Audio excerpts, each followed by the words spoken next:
Okay, in this video, we're going to look at two countries which we're imagining both produce only two goods, and it's the same two goods, wheat and t-shirts. So first, we're going to look at the production possibilities for these two countries as a table, the different combinations of wheat and t-shirts that both can produce. Then we're going to make the production possibility frontiers. Then we are going to look at the absolute and comparative advantages. Then finally, we'll consider a scenario where they trade. Okay, so wheat here is in bushels. T-shirts, this will be per 1,000 t-shirts that they produce. Canada can either do 90 bushels of wheat and no t-shirts, or 60 and 10, or 30 and 20, or all t-shirts. New Zealand, meanwhile, can do either 15 bushels of wheat and no t-shirts, or 10 and 5, 5 and 10, or only t-shirts, in which case they'll do 15 units.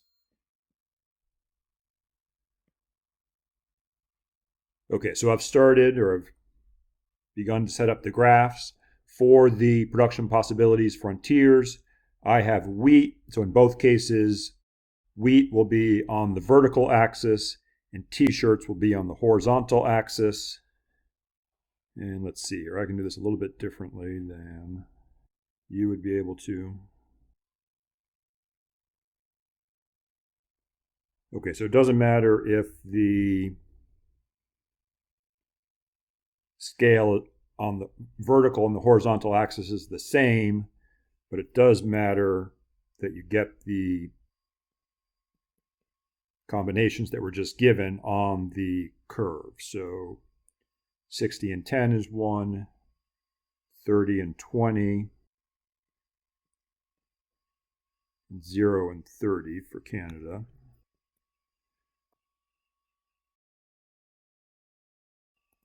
Ten and 5, and 5 and 10 for New Zealand. Okay, so there we are. Okay, now we want to figure out the opportunity cost of producing wheat or producing t-shirts for both countries. However, before we do that, let's just look at the absolute advantages. Okay, so which country can produce more wheat if they go all in on producing wheat?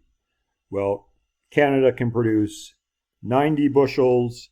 New Zealand can only produce 15.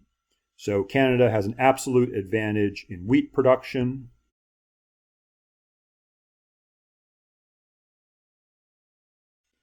And then for t-shirts, if Canada goes all in on t-shirts, produces only t-shirts, it can produce 30, whereas New Zealand, if it does only t-shirts, it can only produce 15. So again, Canada has an absolute advantage in the production of t-shirts.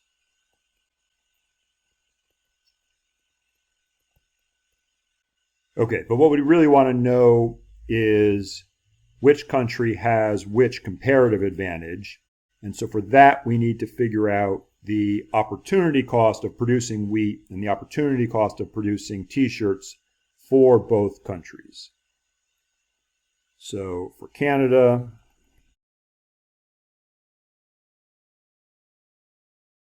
and for New Zealand,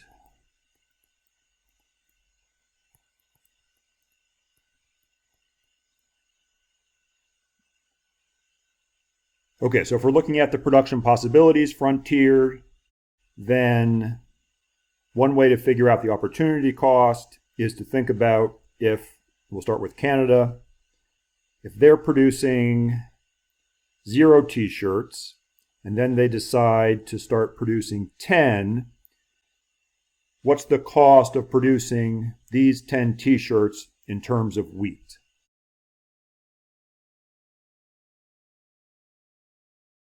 These 10 t-shirts will cost them 30 bushels of wheat. Okay, so therefore for Canada,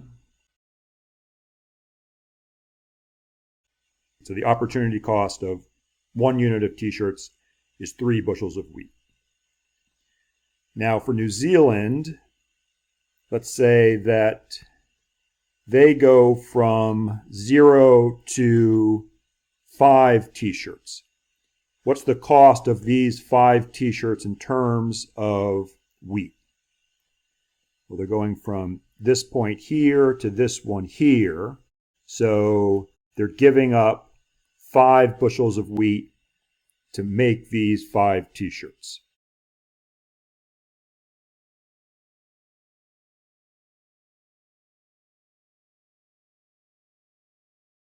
So therefore, for them, the opportunity cost of making 1 unit of t-shirts is 1 bushel of wheat. Okay, now for wheat, if Canada goes from 0 to 30 bushels of wheat, what do they give up in terms of t-shirts?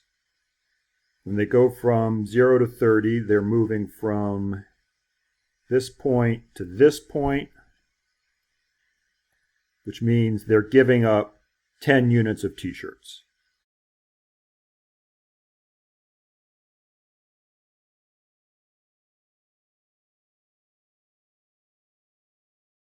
So therefore, 1 wheat equals 1/3 of a unit of t-shirts.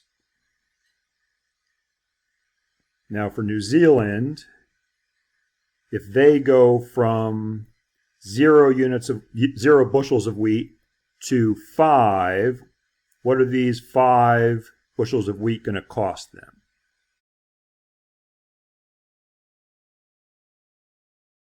So they're going from here to here when they do that, which means they're giving up 5 units of t-shirts.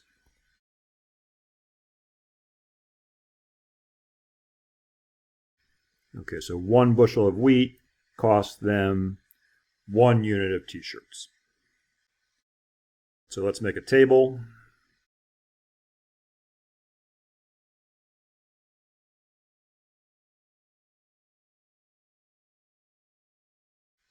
Okay, so producing wheat costs Canada 1/3 of a unit of t-shirts.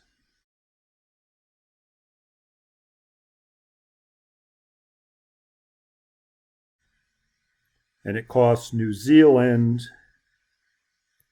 1 unit of t-shirts.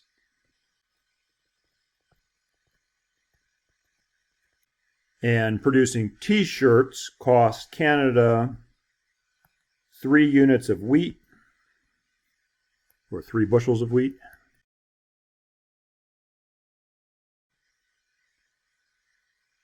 Whereas it costs New Zealand 1 bushel of wheat.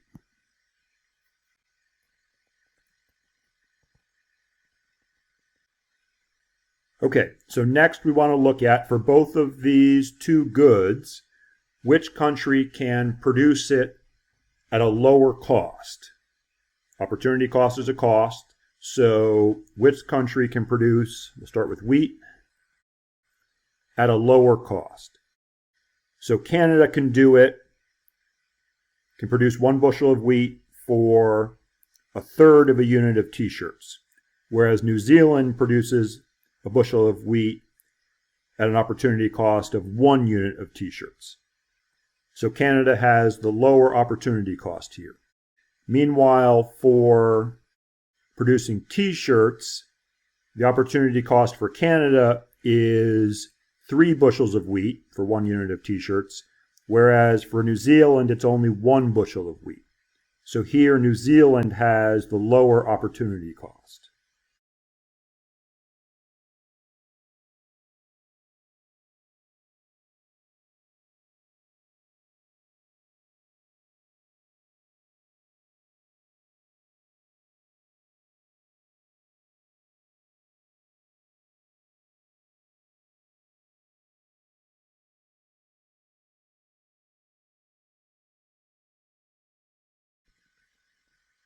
Okay, so these are the lower opportunity costs, which then translates into comparative advantages.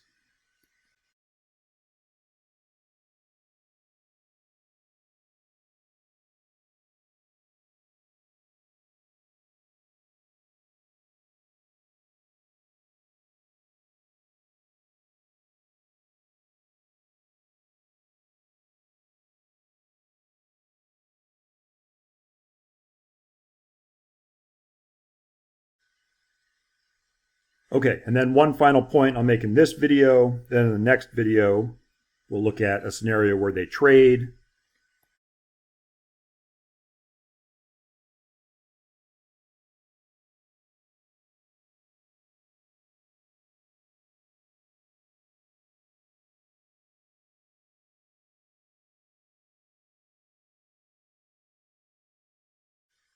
Okay, each country should produce the good, that is only the good, for which they have a comparative advantage.